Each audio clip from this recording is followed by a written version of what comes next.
Tá gravando. Nas aulas passadas a gente começou a estudar aquilo que a gente chama de meta-heurísticas, que a gente definiu como metodologias gerais, ou seja, que se aplicam a qualquer problema, que auxiliam no projeto de heurísticas específicas para um determinado problema. Né? Técnicas e metodologias que podem ser aplicadas de uma determinada forma, independente do problema de otimização que a gente está resolvendo. E a motivação para isso é bem simples, é que na hora que a gente se depara com um problema qualquer que a gente não conhece, que tem características bem específicas e diferentes dos outros problemas que a gente eventualmente já tenha resolvido, a gente tem pelo menos um guia de como projetar uma heurística para aquele problema. Hoje a gente vai ver uma das técnicas mais usadas, que funcionam melhor, e a gente, por que funcionam melhor, né, tem um custo-benefício muito bom, e eu vou tentar explicar para vocês aqui o porquê. Né, eu vou explicar a mecânica do que é uma busca local, mas vou tentar explicar também por que é um tipo de técnica que funciona muito bem.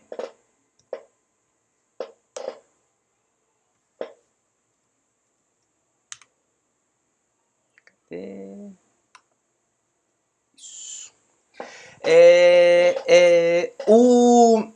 Como é que se diz? O pseudocódigo é muito parecido com a heurística de caminho aleatório que a gente viu na última aula.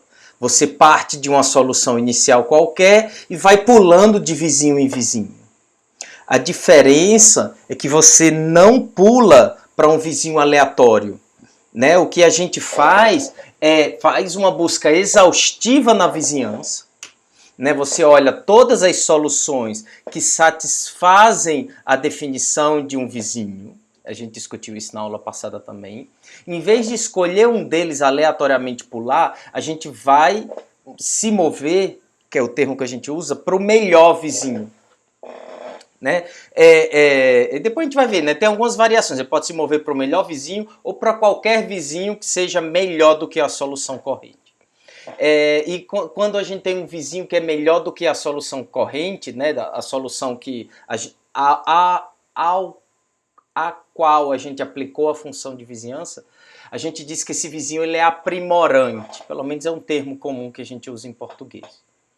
E uma vez que você se move para esse melhor vizinho, você agora aplica a função de vizinhança mais uma vez a essa nova solução, e aí enumera todos os vizinhos dessa nova solução e pula para um vizinho aprimorante dela, comumente o melhor de todos.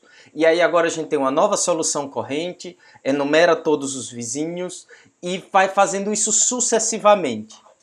Ao contrário de uma heurística de caminhada aleatória, você não consegue fazer isso indefinidamente. Por quê? Porque a cada iteração você enumera os vizinhos e pula para um vizinho que tem custo melhor, por definição, um custo melhor do que o custo da solução corrente. Você não consegue fazer isso indefinidamente porque em algum momento você vai chegar numa solução. Você vai enumerar todos os vizinhos dela e nenhum deles vai ser melhor do que a solução corrente. Seja porque você chegou na solução ótima e, consequentemente, a solução ótima é melhor do que todos os vizinhos, ou pelo menos nenhum dos vizinhos tem custo melhor, né? Por definição, ele pode até ter custo igual, mas não melhor. Ou, dependendo do problema de otimização, isso é verdade para todos os problemas de otimização NP difíceis, você pode chegar numa solução que não é não é a solução ótima do problema que você está resolvendo, mas ele, por sua vez, é melhor do que todos os vizinhos. E essa figura ilustra isso muito bem. Aqui a gente tem basicamente como se for uma ilustração de como se fosse um grafo de vizinhança. Né? Você tem aqui valores para para uma variável qualquer y, aqui valores para uma variável qualquer x, e cada valor dessas variáveis, né, cada atribuição de valores dessa variável leva a uma solução, só que a gente está projetando aqui no eixo z, que a gente chama, né, o custo da solução, uma ilustração do custo da solução, porque na prática não é exatamente assim que acontece. E aí cada pontinho desse aqui é uma solução, e aí você tem os vizinhos aqui. E aí você pode ter soluções, como essa aqui, onde ela é melhor do que todos os vizinhos, mas essa solução, por sua vez, não é um ótimo global. Você tem outra solução aqui que tem custo melhor, porque quanto mais em cima, aqui é um problema de maximização, quanto mais alto, melhor o custo. A gente tem outra solução que é melhor do que todos os vizinhos e também é global, porque ela é melhor do que qualquer outra solução do problema. O que é interessante no caso de uma busca local, que é a maior motivação para a gente usar, é o fato de que a quantidade de ótimos locais que a gente tem num problema de otimização em NP difícil, em geral, você sempre pode inventar um problema da sua cabeça que tem a propriedade que você quiser. Mas em geral você tem uma quantidade muito menor de ótimos locais do que soluções quaisquer. Então, se você quer fazer um algoritmo de amostragem, um algoritmo de busca, e você quer amostrar soluções, você quer amostrar soluções que sejam ótimos locais, independente da vizinhança que você tem. Se eu só posso olhar um subconjunto de soluções, eu quero amostrar aqueles que são ótimos locais, independente de qual a vizinhança que eu uso. Por quê? Essa é a segunda propriedade. Um ótimo global, seja qual for o problema de otimização que você está resolvendo, seja qualquer a função, seja qual for a função de vizinhança que você está utilizando, um ótimo global, ele é ótimo local para qualquer vizinhança, de qualquer problema. Então, na hora que a gente está limitando a nossa busca apenas para ótimos locais, a gente está não só reduzindo exponencialmente a quantidade de soluções que a gente amostra, como também a gente está maximizando a média do custo das soluções que a gente amostra, porque a gente está mostrando apenas ótimos locais, e ótimos locais, eles podem ter custos arbitrariamente ruins, mas pelo menos eles são tão bons quanto os seus vizinhos. Então, na média, o custo deles está acima da média do custo de uma solução qualquer. E por último, qualquer que seja a vizinhança que você use para o problema que você está resolvendo, o conjunto dos ótimos locais inclui necessariamente a solução ótima do problema. Então, a princípio, a gente tem tudo que a gente quer. A gente quer amostrar soluções que são boas na média e que necessariamente inclui o ótimo global. Tá claro até aqui? Sim, não, dúvidas, observações? Para mim, sim, professor. Joia. O problema é que a gente não sabe como construir uma solução que seja um ótimo local e de forma direta, como é o caso de uma heurística construtiva. A gente não tem como. Né? Para qualquer problema de otimização que você não tenha inventado só para poder dizer que isso é possível. Tem um algoritmo polinomial que começa do zero, ou seja, uma heurística construtiva, e constrói uma solução para o problema que necessariamente é um ótimo local. Isso a gente não sabe fazer. Se a gente soubesse, seria ótimo. O único jeito que a gente sabe de amostrar um ótimo local é partir de uma solução qualquer do problema e aplicar esse procedimento que eu acabei de dizer. Você parte de uma solução qualquer, digamos essa aqui, enumera os vizinhos dela, pula para o melhor, enumera os vizinhos dela, pula para o melhor, depois pula para o melhor, depois pula para o melhor e vai subindo esse morrinho até chegar num ótimo local. E é por isso que a gente costuma chamar esse algoritmo também de algoritmo de hill climbing, porque a gente vai subindo esse morrinho. A gente vai discutir melhor o custo computacional disso, mas esse é o trade-off que a gente tem, né?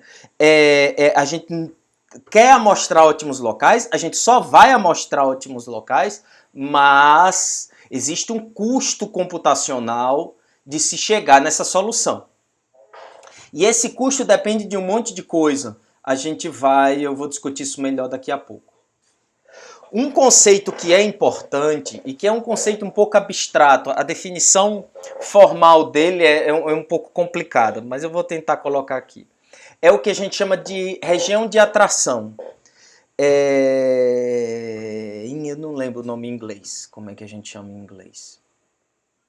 E região de atração nada mais é do que a região de atração de um ótimo local. No caso aqui eu destaquei a região de atração desse ótimo local. É basicamente o conjunto de soluções que, se você aplicar a busca local através dela, você chega nesse ótimo local. Então, se eu aplicar a busca local a partir dessa solução, eu chego nesse ótimo local. Tá? Não é possível sair dessa solução e chegar nesse ótimo local. Por quê? Porque numa busca local, eu sempre me movo para um vizinho que é melhor do que a solução corrente. E para eu chegar aqui, eu teria que descer, ir para soluções piores para depois subir de novo. Então, se você aplicar busca local a todas as soluções, aquelas que chegam nesse ótimo local, por definição, estão na região de atração desse ótimo local. Tá claro isso? Sim, não? Ficou sim, professor. Tá? Bem claro. Isso é muito relativo. O problema dessa definição tá de que ela não depende só da função de vizinhança que você está usando. Ela depende da implementação que você faz dela também. Porque dependendo do caso, você tem momentos onde você tem vizinhos de mesmo custo. A gente pode ver isso aqui nessa base, aqui nessa base. E aí o que acontece?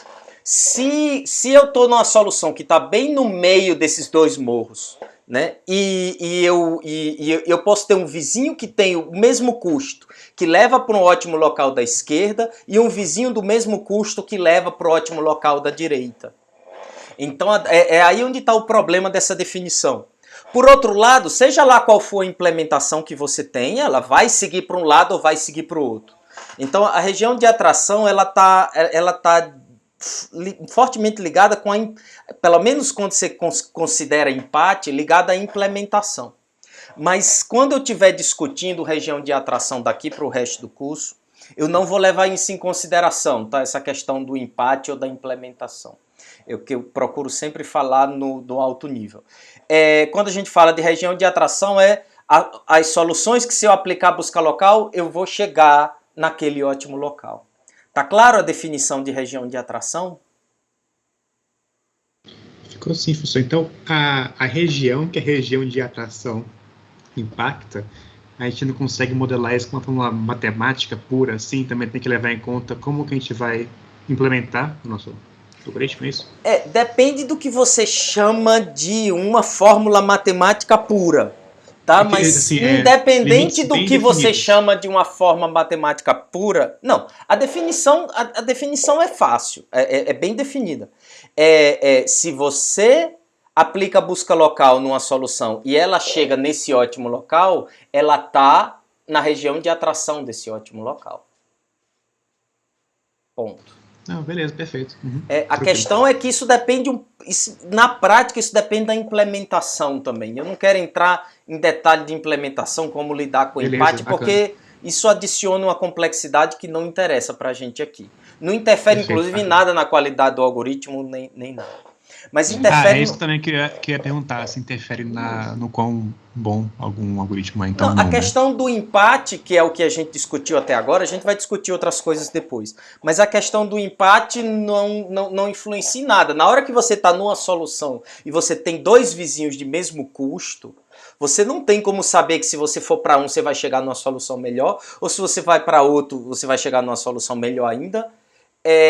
A priori. Você pode seguir pelos dois caminhos, mas aí você vai ter o dobro do custo computacional. Né? Não é isso que em geral a gente faz. Né? A priori você não tem como fazer. Vizinhança, professor. A gente vai discutir isso daqui a pouco. Para eu poder discutir tamanho de vizinhança, custo computacional, quando uma estratégia de busca local é melhor do que a outra, eu preciso de um vocabulário que eu estou construindo agora com vocês. Perfeito, obrigado. Tá? E então a gente já definiu o que é um ótimo local, a gente já definiu o que é uma região de atração de um ótimo local, e a gente já discutiu que numa busca local a gente sempre se move para um vizinho aprimorante, nunca para um vizinho pior. Isso aqui eu já falei, né? O ótimo global, um ótimo global, ele é ótimo local para qualquer vizinhança. E aí a gente tem duas estratégias, que é onde duas dentre um... Na verdade tem mais de duas, mas aqui eu discuto duas delas que são muito importantes. Como eu falei, por definição, numa busca local, cada iteração se vai para um vizinho que é estritamente melhor do que a solução atual. Então, o fato de ser estritamente melhor, né, ter custo melhor e não igual, tem a ver com ciclagem. Se você se move para uma solução de custo igual, na próxima iteração você pode se mover para outra solução de custo igual e outra solução de custo igual, e aí volta para a mesma solução de custo igual e cicla. E isso é um problema sério que a gente vai precisar de uma meta-heurística inteira só para lidar com a questão do ciclo. Voltou agora? Travou e ficou mudo. Oh, gente, o bicho me mutou na moral. O Teams teve vontade própria agora. Vamos lá. Vamos lá. Isso. Estratégias de busca local, que é o que a gente vai... Tá no mudo, professor. Mutou de novo, professor. Algum bug louco aí tá rolando. Só o que faltava. Me avisa, tá? Quando eu tiver mutado. O medo que eu tenho, por isso que sempre eu pergunto, tá claro isso? E vocês têm que me dizer sim ou não. É o medo de eu continuar falando aqui e vocês estarem, professor, não estou escutando nada. Mas vamos aqui. Agora vocês estão me escutando, né? Estamos sim. Sim. Então, como eu falei, a gente precisa de uma condição que é o fato de que a gente sempre se move para um vizinho de custo melhor do que a solução corrente. Se a gente se move para uma solução de custo igual, a gente tem um problema que é o problema da ciclagem. Né? Eu posso ir para um vizinho de custo igual, um terceiro vizinho de custo igual e voltar para a solução original que eu tinha de custo igual. E como esse algoritmo ele é determinístico, se eu volto para a situação onde eu estava em qualquer momento, ele vai fazer exatamente as mesmas computações e vai repetir esse processo indefinidamente. Tá claro porque a gente não pode ter uma solução não pode se mover para uma solução de custo igual? Tá claro. Jóia. Assim. A segunda coisa que eu tenho para dizer que é importante é o seguinte. Em qualquer direção que eu ande, que eu chegue no ótimo local, tá bom para minha busca local. Né? Então, em geral, por quê? Porque eu tô sempre me movendo para cima, em algum momento eu vou chegar no ótimo local. Mas existem basicamente duas estratégias que a gente usa para fazer isso. Eu posso olhar todos os vizinhos e pular para o melhor, e aí chego nessa solução, olho todos os vizinhos e pulo para o melhor, e por definição o melhor vizinho tem custo melhor do que os outros vizinhos, inclusive aqueles que são menos melhores. Então o que acontece? Se eu pulo sempre para o melhor vizinho, eu faço menos iterações até chegar no ótimo local. Por outro lado, a cada iteração desse algoritmo, eu tenho um custo computacional de avaliar todos os vizinhos. Numa busca local 2-OPT para TSP, por exemplo, a gente tem da ordem de n ao quadrado vizinhos. Então eu vou ter que olhar O de n ao quadrado vizinhos a cada iteração até chegar num ótimo local. Essa busca local é aquela que a gente chama de melhor aprimorante. Eu sempre pulo para o melhor vizinho. Alternativamente, a gente pode ter outra busca local, que é o que a gente chama de primeiro aprimorante em português. O que é isso? Eu tenho n quadrado vizinhos. Se eu tenho 1000 vértices no meu TSP, eu tenho 1 milhão de vizinhos que eu tenho que computar o custo a cada iteração. Mas desses 1 milhão, eu posso, o primeiro, ou o segundo, ou o centésimo que seja, eu posso achar um vizinho melhor do que a minha solução corrente mais rapidamente. Então, em vez de computar o custo dos outros vizinhos, se eu achei uma solução que é um pouquinho melhor do que a solução corrente, eu já pulo para ela e repito o processo. Na primeira solução que seja um pouquinho melhor, eu pulo para ela e repito o processo. E agora eu tenho um algoritmo que o custo computacional de cada iteração é menor.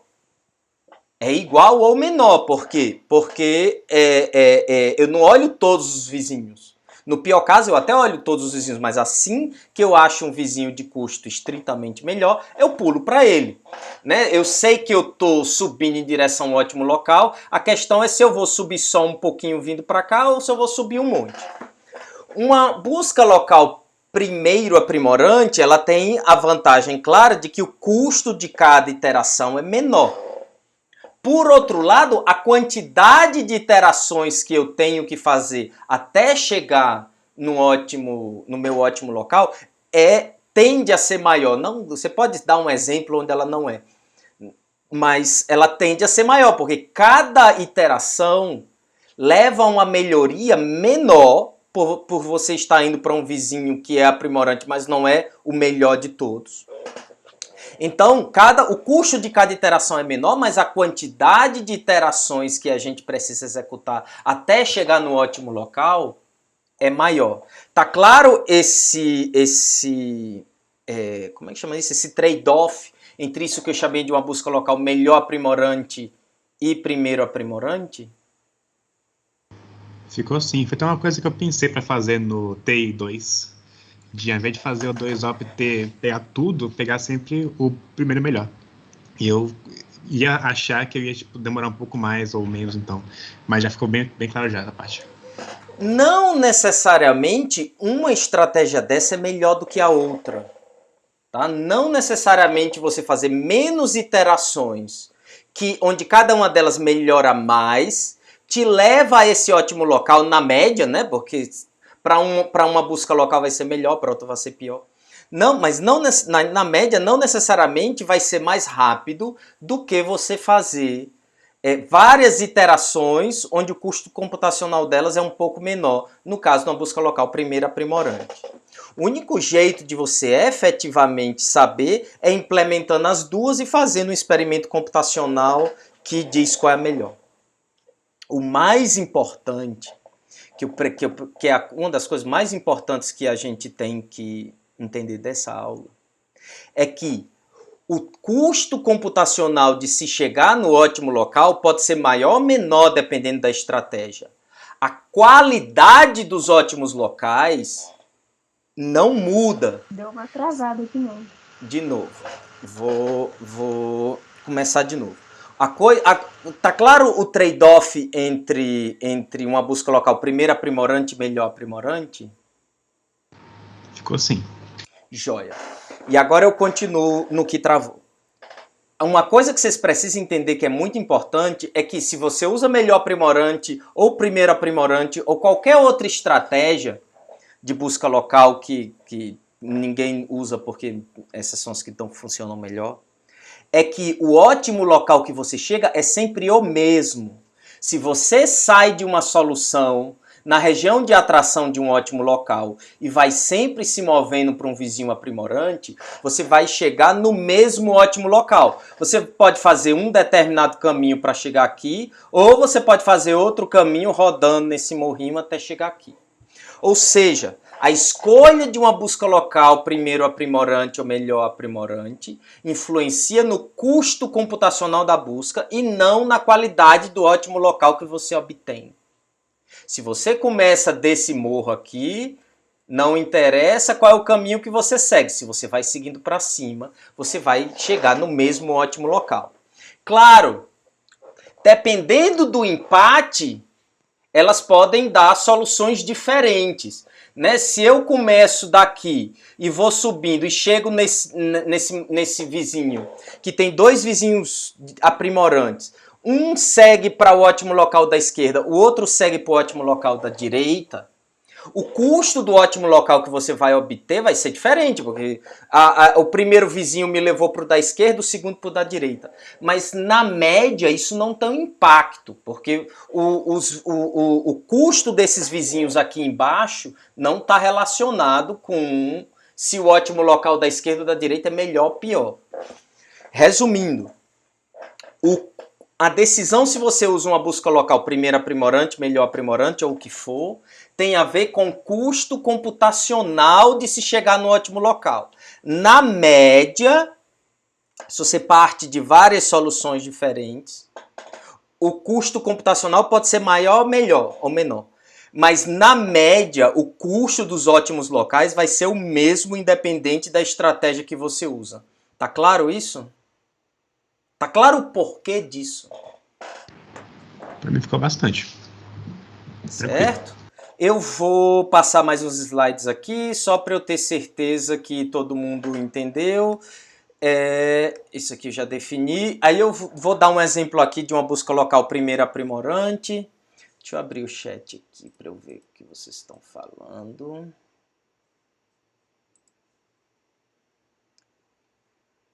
Cadê? Boa noite até quinta. Esse aqui é velho.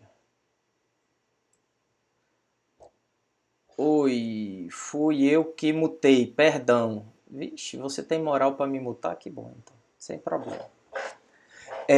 Melhor aprimorante. Ou seja, ele sempre pula para o melhor vizinho. Isso, para o melhor de todos. Então eu tenho aqui um problema tipo de mochila, né, um problema binário que tem 3 variáveis e eu parto da solução 0, 0, 0 e digamos que ela tem custo 5. Então, para eu ir para a próxima iteração, eu avalio os vizinhos de acordo com a vizinhança. A vizinhança aqui é N1, que eu expliquei na aula passada. Então, são todas as soluções que se diferenciam por um bit. Eu avalio essa primeira, ela tem custo 4. Eu avalio essa segunda, ela tem custo 2. Eu avalio todas até a última. E eu escolho essa aqui, porque ela que tem o melhor custo. Tá claro até aqui? Tá sim. E eu faço a mesma coisa. Agora eu tenho a solução 0, 1, 0. Eu vou testar todas as soluções que se diferenciam delas por um bit. Eu vou olhar o custo todo, vejo qual é o menor. E faço a mesma coisa. Olho o custo de todos os vizinhos, vejo qual é o menor. E aí o que acontece? Eu cheguei no momento onde nenhuma das soluções que são vizinhas, no caso aqui de 0, 1, 1, tem custo menor do que ela. Nesse momento eu paro e digo que digo não, né? E eu paro e atesto também não é a palavra. E verifico que 0, 1 é um ótimo local. O próximo exemplo é parte da mesma solução, mas é uma busca local primeiro aprimorante. Então o que acontece? Eu começo a olhar um vizinho de cada vez. O primeiro vizinho que eu acho que é melhor do que a solução corrente, eu paro. Eu não preciso gastar um custo computacional de gerar esse vizinho, computar o custo dele e verificar se ele é melhor do que os vizinhos que eu já fiz até então. E nenhum dos outros vizinhos. E claro, se eu tenho 1 milhão de vizinhos e o primeiro já é aprimorante, eu pulo todo o custo computacional de testar isso aqui. E aí, esse agora é o meu novo ótimo local. Mais uma vez eu vou e avalio o meu primeiro vizinho. Como ele não é aprimorante, eu avalio o segundo vizinho. Como ele é aprimorante, eu paro e já pulo para ele. A mesma coisa aqui.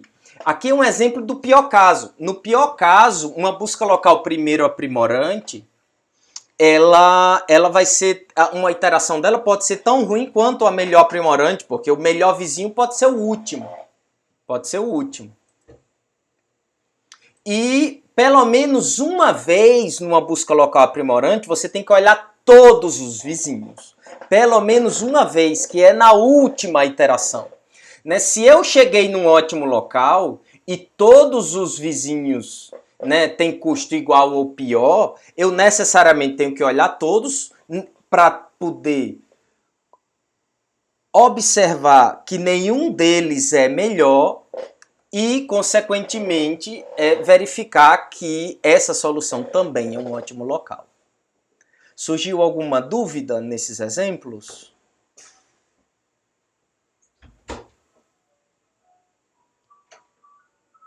Sim, não? Na verdade, eu entendi muito mais com os exemplos.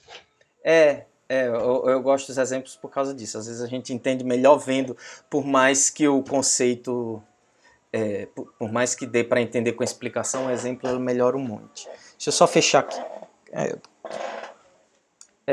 Sérgio, fecha aqui a porta, por favor. Só um minutinho, gente. A porta ficou aberta e eu tô com esse microfone. Eu posso fechar a porta ali. Um beijo. Isso. E o que é importante na hora de você projetar um algoritmo de busca local? Que é justamente agora onde eu entro na dúvida do colega de vocês no início. O que é que interfere na qualidade de uma busca local? Uma coisa que é definitiva é a densidade do grafo de busca. O que quer dizer a densidade do grafo de busca? É basicamente quantos vizinhos você tem em média para cada solução.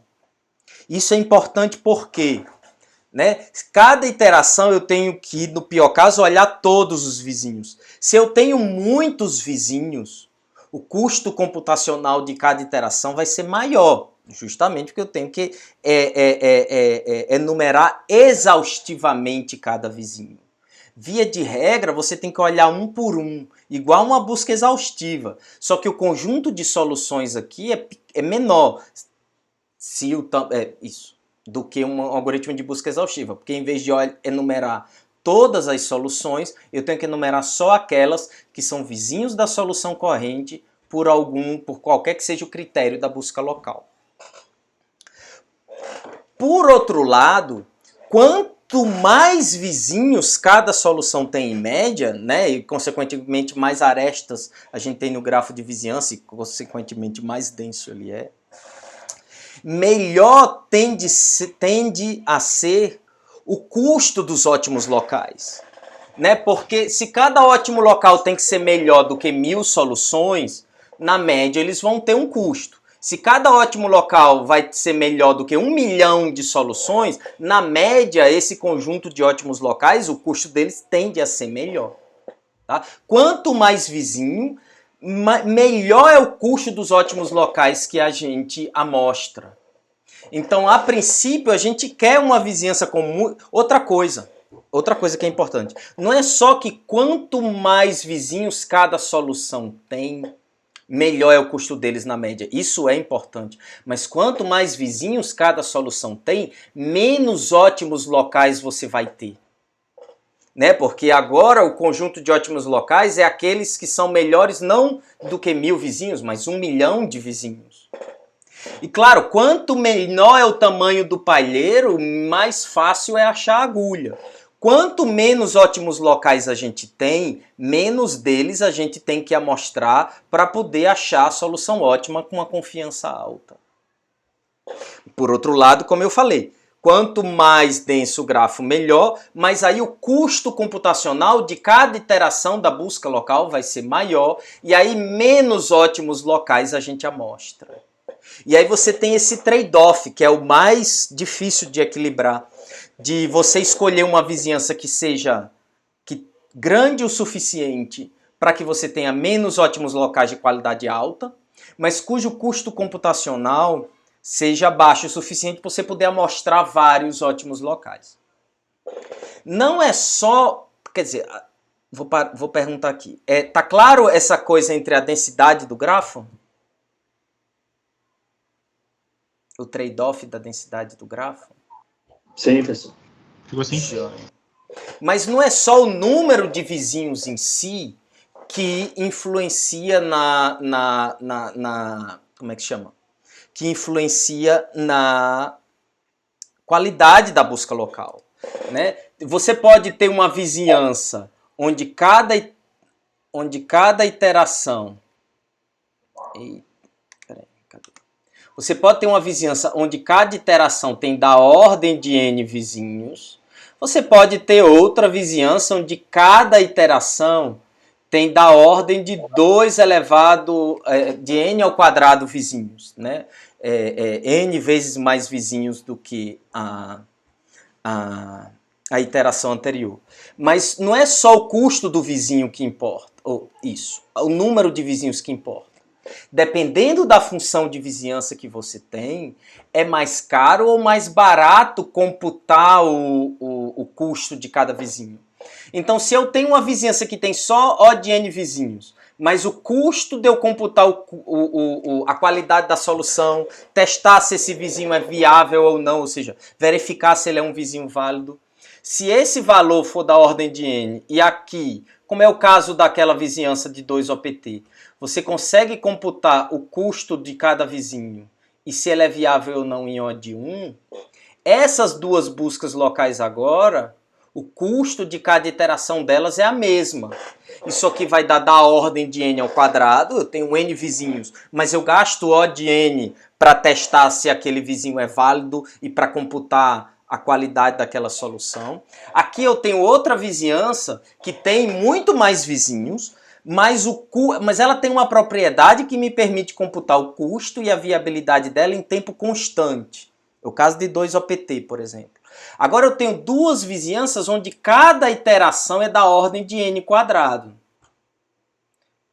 Né? Número de vizinhos vezes o custo computacional de cada vizinho. Mas aqui eu tenho uma vizinhança que tem muito mais vizinhos do que essa. O custo computacional de cada iteração é o mesmo. Mas na da direita a gente tem muito mais vizinhos. Então a gente primeiro avaliaria essa busca local e depois é que implementaria essa. Tá claro isso? De que não é só o número de vizinhos, mas o custo computacional de cada um deles? Ficou assim. Mais alguma dúvida? Observação?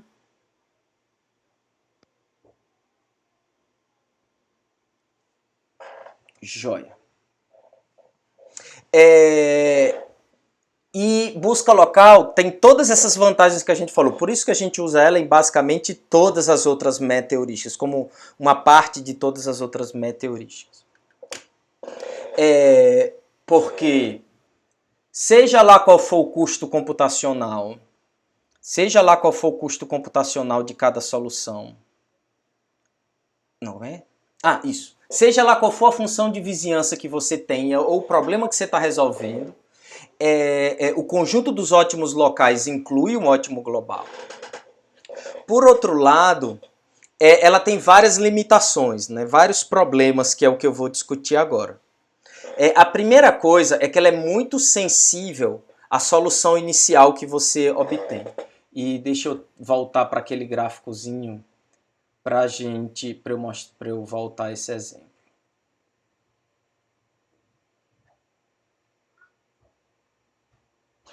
Ela é muito sensível à solução inicial que a gente tem. E sensível não só pela qualidade dos ótimos locais que você obtém, mas pelo custo computacional de se chegar até eles. Presta bem atenção que isso é super importante na hora que a gente está projetando um ótimo local. Nota que se eu parto a minha busca local dessa solução aqui, eu chego a esse ótimo local aqui. Então, se a minha solução inicial cair num lugar ruim, né, eu posso chegar num ótimo local ruim. Né? Por outro lado, eu posso sair de uma solução pior do que essa, né, e chegar num ótimo local muito bom. Tá claro o impacto a princípio, né? Eu vou continuar nisso. O impacto que, dependendo da solução inicial que você tem, você pode chegar em ótimos locais diferentes. Isso é meio que óbvio, mas tá claro isso?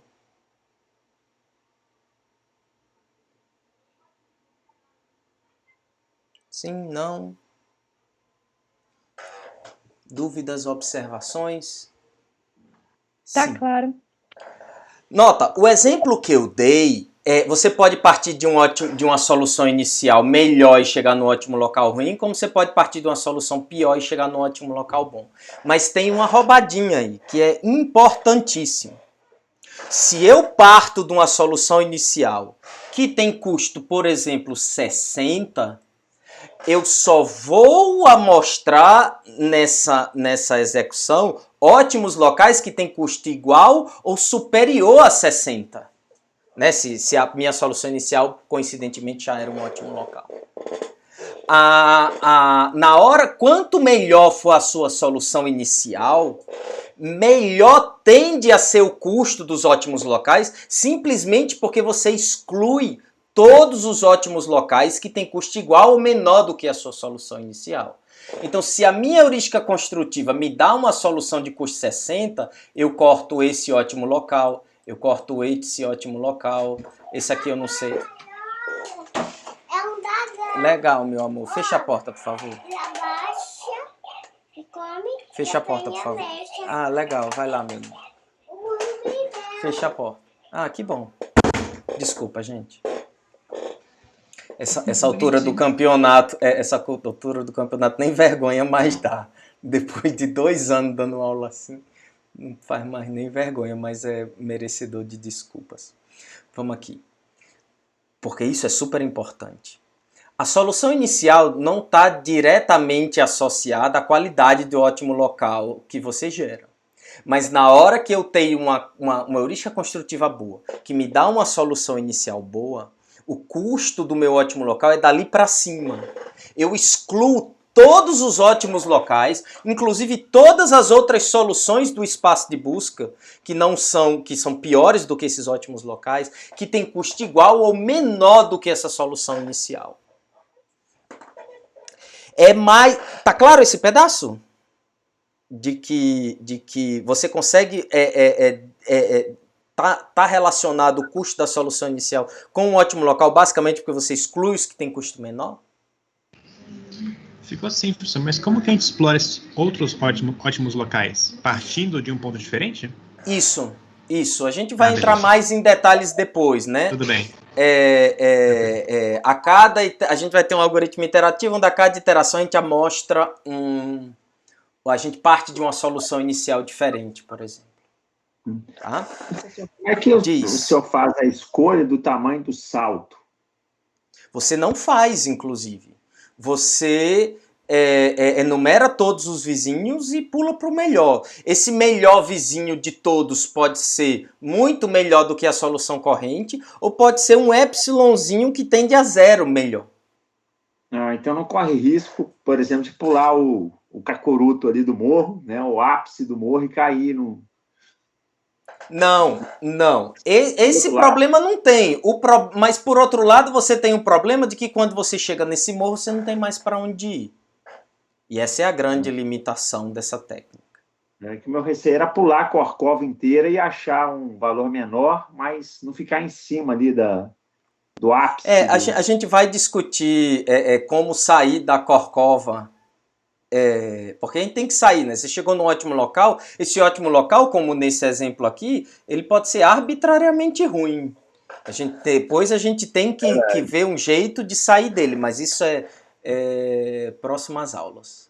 O que eu preciso que vocês entendam agora é o impacto que a solução inicial tem no desempenho de uma busca local. Ela, claro, é necessária para eu amostrar o ótimo local, porque eu preciso partir de uma solução qualquer, que está na região de atração de um ótimo local qualquer, que depois do processo de busca local vai me retornar esse ótimo local. Mas é mais do que isso, não é só uma solução qualquer.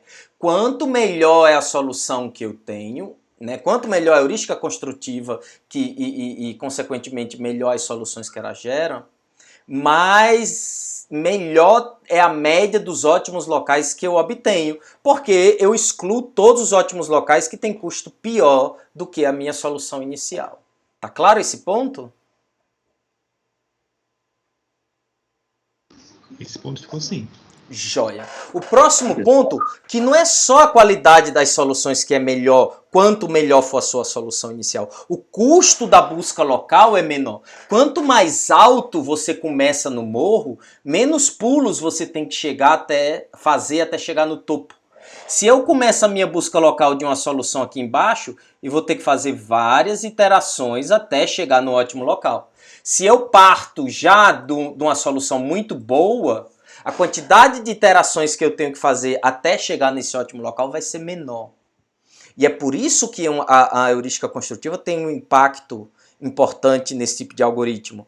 Porque não é só que quanto melhor a heurística construtiva for, mais melhor é o ótimo local que você chega, mais rápido você chega nele.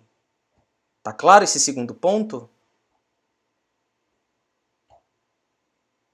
Ficou sim. Ou seja, por melhor que seja a função de vizinhança que você tenha, ela ainda é muito dependente da solução inicial que você tem, né? Do algoritmo que gera a solução inicial dela. E isso não é uma propriedade interessante, né? Que a qualidade do algoritmo esteja relacionada com outro algoritmo que nem faz parte do projeto dele. Mas essa é a realidade que a gente tem nessa metaheurística. Outra coisa, qual é a próxima coisa? Ela é sensível à função de vizinhança escolhida, né? Eu mostrei aquela topologiazinha ali, aquele gráfico. Ali é uma ilustração. Mas o que é importante a gente entender é que existe uma topologia, não é em 2 dimensões, é em n dimensões, onde n é o número de variáveis que você tem, que pode ser 1000, 10.000, 100.000. Então, aquela topologia ela corre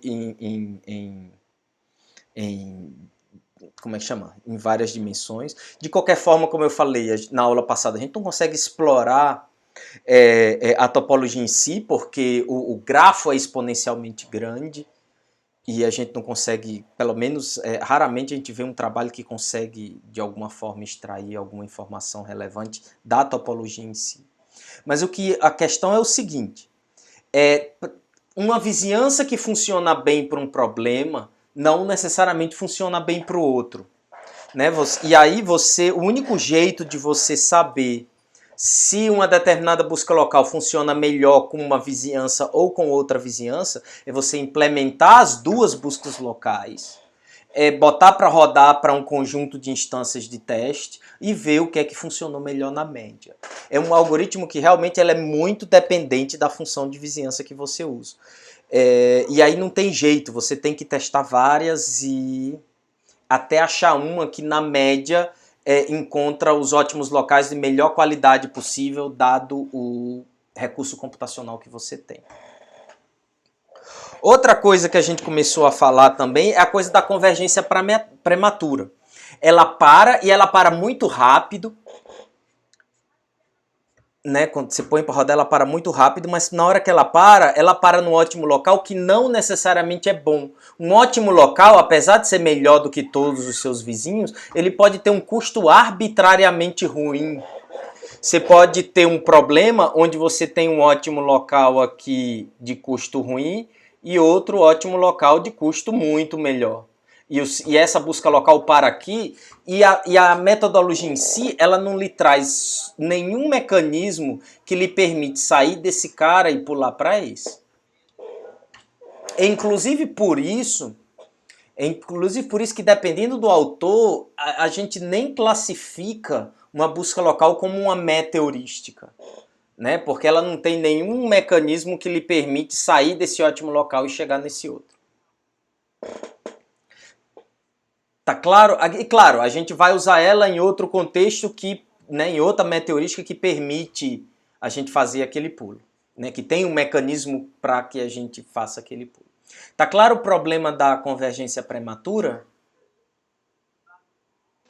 Tá claro. E a gente nem consegue falar o quão pior ela é de um outro ótimo, consegue?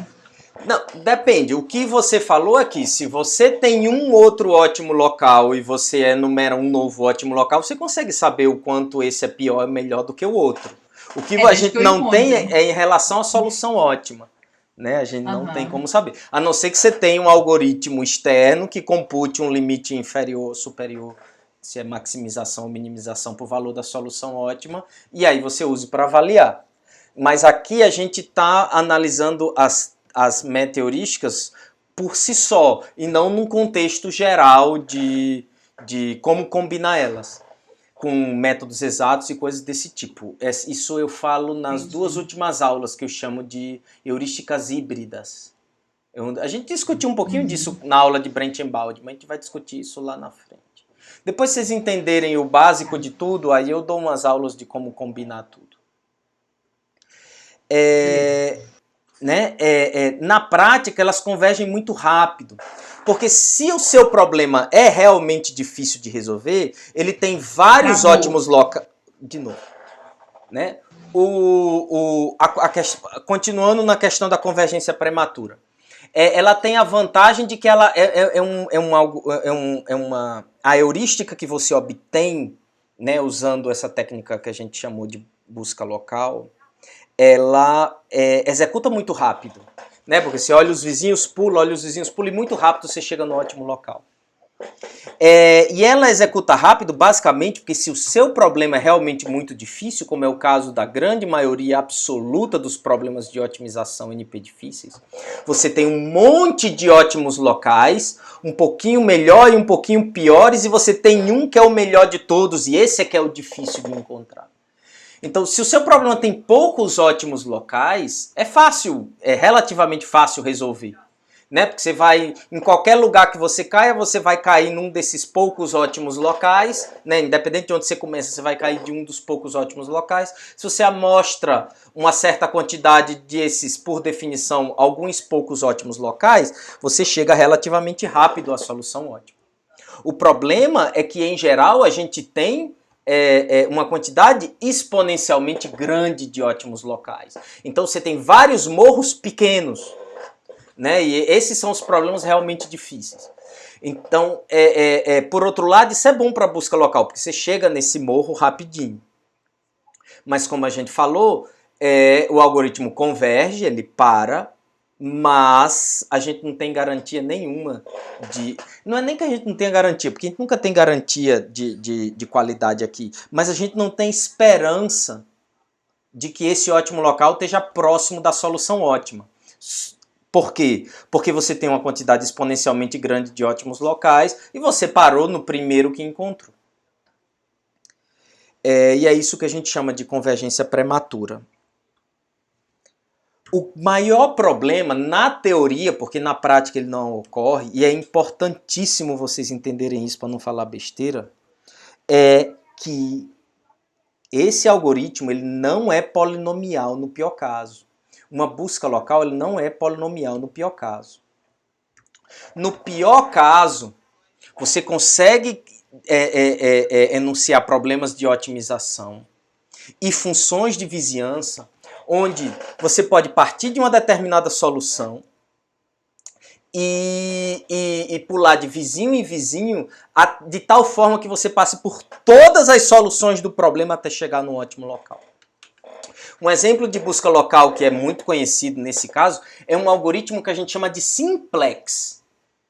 Tá? Simplex é um algoritmo que resolve de forma exata o problema da programação linear, né, que a gente discutiu lá. É tipo o problema da programação linear inteira, só que com variáveis fracionárias. E esse problema é polinomial, mas um algoritmo simplex nada mais é do que uma busca local. O problema da programação linear, por ser polinomial, ela tem um único ótimo local. Tá? Ele tem um único ótimo local. E em qualquer lugar que você comece essa busca local, vou chamar assim, e aplicar ela, você necessariamente vai chegar nesse único ótimo local, que é a solução ótima do problema. Porque se você tem um único ótimo local, ele necessariamente é a solução ótima do problema. O que acontece no caso do algoritmo simplex, e por isso que no pior caso a complexidade dele é da ordem de 2 elevado a n operações, é que você consegue construir um exemplo onde você vai fazendo busca local, pulando de vizinho em vizinho, e você termina pulando por todas as soluções do problema. Você vai subir no morro bem devagarzinho, circulando, circulando, circulando. E claro, não é um morro tridimensional, né? É um morro n-dimensional, até chegar nesse ótimo local. Então, todas as vezes que eu falei de complexidade de busca local aqui, eu falei da complexidade de uma iteração da busca local. Né? Quando a gente comenta sobre o custo computacional de uma busca local, a gente sempre se refere a cada iteração. Quantos vizinhos você tem a cada iteração, qual é o custo computacional de cada iteração, mas a gente não tem um limite superior para a quantidade máxima de iterações. Então eu não posso dizer que esse algoritmo é polinomial, que essa heurística de busca local que eu gero é polinomial. Tá claro isso?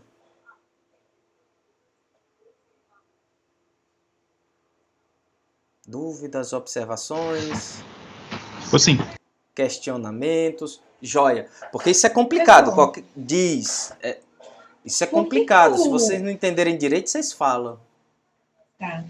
Assim, eu não consigo ver o simplex. Por que o simplex só tem um ótimo local? Porque, pelo que eu me lembro, o simplex, ele olha cada um dos vértices de um polígono, ou de um espaço, muito e doido. Aí ele encontra ali, tá. né?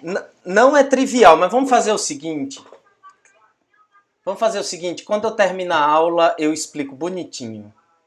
Está perto de terminar, inclusive. E eu explico bonitinho. É super interessante. Porque você tem que ver você tem que enxergar o problema de programação linear, onde cada solução é uma base. E aí fica fácil de... Aí eu consigo explicar. Mas aí eu vou entrar em programação linear aqui. Vamos esperar eu acabar a aula, que está no finalzinho, aí eu encerrar a aula. E não me deixa ir embora sem discutir isso, tá? Com você? Primeiro, que é importante de alguma forma para entender busca local. Segundo, que é sempre bom falar de algoritmos. E terceiro, que nos dias de hoje é sempre bom falar com qualquer pessoa, né? Esse negócio de ficar trancado dentro de casa é muito ruim. Então eu explico depois. O que eu preciso que vocês entendam agora é que a gente não tem um limite, a gente não consegue limitar o número de iterações de uma busca local. Na prática, se o problema tem poucos ótimos locais muito altos, ok, a busca local vai demorar bem mais, mas pelo menos cada iteração eu estou melhorando a solução corrente que eu tenho, e aí eu vou terminar chegando na solução ótima ou num ótimo local muito bom. Mas na prática o que acontece é menos do que isso. A gente chega realmente com poucas iterações no ótimo local. E esse ótimo local, em geral, né, se eu pego um qualquer, o custo dele está longe do custo da solução ótima. Então a gente não fala que a busca local é O de n quadrado. A gente fala que cada iteração da busca local é O de n quadrado. E aí a gente costuma também nem entrar em detalhes sobre um limitante para o número de iterações, porque a gente não tem nem como computar.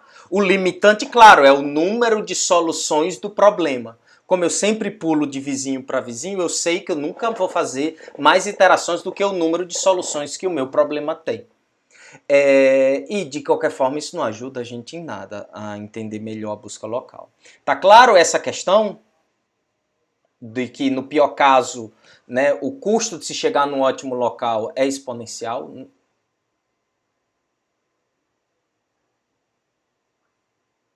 Sim, professor. Joia. Então, para fechar, dependendo do autor, busca local nem qualifica como uma meta-heurística. Apesar de que, pela definição que a gente deu, ela qualifica. Né? Ela é uma técnica geral que funciona para qualquer problema e, em geral, funciona muito bem no sentido de tempo, qualidade de solução. Você, em milésimos de segundo, consegue sair de uma solução qualquer e chegar num ótimo local que, na média, é muito melhor do que a média de uma solução qualquer. E você consegue fazer isso para qualquer problema de otimização. Porque a única coisa que você precisa para implementar é uma função de vizinhança. Tá? E qualquer que seja o problema, você pode inventar uma função de vizinhança. As propriedades que ela tem que ter são muito poucas. Você tem que partir de uma solução qualquer, chegar num conjunto de soluções quaisquer. E aí você implementa e executa.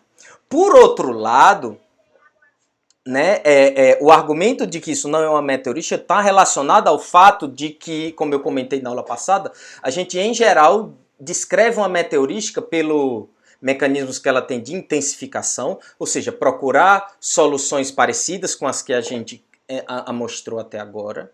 Diversificação, que é procurar amostrar soluções diferentes da que a gente amostrou até agora. E mecanismos de memória, que permite a gente aprender com as soluções que a gente amostrou anteriormente. No caso de busca local, a gente tem um mecanismo de intensificação no sentido de que a gente sempre se move para uma solução que é muito parecida com a que a gente, com a solução corrente, né? Seja parecida no sentido de, seja lá qual for a definição do que é um vizinho ou não, mas em geral, como a gente viu em todos os exemplos, são soluções muito parecidas com a solução corrente. Senão você não consegue computar o custo rapidamente, coisas assim. Então você tem um mecanismo de intensificação, mas você não tem um mecanismo de diversificação e você não tem um mecanismo de memória. Né? Você não precisa nem saber quais foram as últimas soluções que você pulou até chegar no vizinho corrente. Porque como a gente só se move para vizinhos de custo estritamente melhor, a gente não precisa se preocupar em ciclar, a gente não precisa se preocupar se a gente chegou numa solução melhor do que a que a gente está agora, porque a última solução é sempre melhor do que as anteriores. Isso é um forte argumento para não classificar a busca local como uma meta-heurística. O que eu sempre digo nessas horas é que o nome não é importante. Tá? Você pode chamar de meta-heurística, você pode chamar de não meta-heurística, você pode chamar de Alberto, se você quiser. Tá? Assim, não tem nenhum Alberto aqui não. Né? Tá. Também não é ofensa chamar uma busca local do nome da pessoa. Mas eu posso chamar do que você quiser. O importante é o que ela faz e para que serve e como usa. Certo? Alguma dúvida antes de eu fechar? Não, ok. Joia. Na aula que vem a gente vai ver uma técnica que tá mais próxima do que a gente costuma chamar do consenso do que é uma meta-heurística, que é o que a gente chama de Variable Neighborhood Descent. Na próxima aula eu explico isso. Aí eu vou interromper a aula agora. Tchauzinho para vocês estão liberados e liberadas.